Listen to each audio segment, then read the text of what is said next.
Now, on a completely different matter, yesterday under oath, General McKenzie and General Milley both confirmed they also agreed with the commander on the ground. They agreed we should keep 2,500 troops in Afghanistan.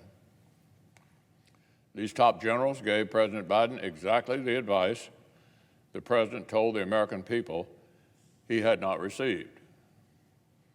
To be very clear, Mr. President, the commander-in-chief gets to make the final decision, no matter what the advisors suggest. But he needs to own his decision. The president publicly misstated what advice he got from his top generals is corrosive to the civil-military dynamic that keeps America safe. The military did their job.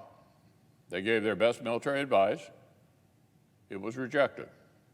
So they saluted and executed the order of the commander-in-chief. That's the way it's supposed to work. But having rejected their advice, the president doesn't get to claim he never received it. Nor does he get to claim, as he has since tried to pretend, that the only alternative to his botched retreat was sending 10,000 soldiers back to Afghanistan. That's a false choice. We've heard directly from the two senior military officers in the chain of command, as well as the president's principal military advisor, the chairman of the Joint Chiefs. Everyone with an ounce of common sense knows President Biden's botched retreat was not the extraordinary success the president claimed. As General Milley acknowledged, it is more accurate to describe the withdrawal as a strategic failure. We've now heard confirmation from our top military officers that the terrorist threat in Afghanistan is already growing. And relying on over-the-horizon counterterrorism leaves us with much less ability to do anything at all about it. What a debacle. We face a greater terrorist threat from Afghanistan than we did before we withdrew.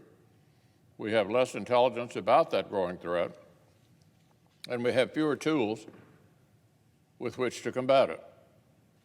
This administration gave our enemies in Afghanistan everything they wanted and got less than nothing in return.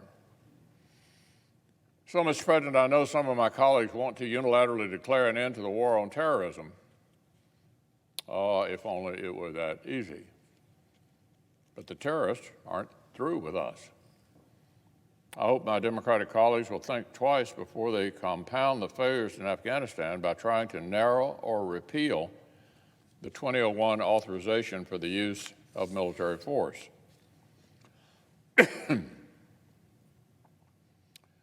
I, for one, will strenuously oppose any further efforts by the Democratic administration or this Democratic Congress to take away any more tools or authorities that our military service members and intelligence professionals need to keep our country safe from our enemies.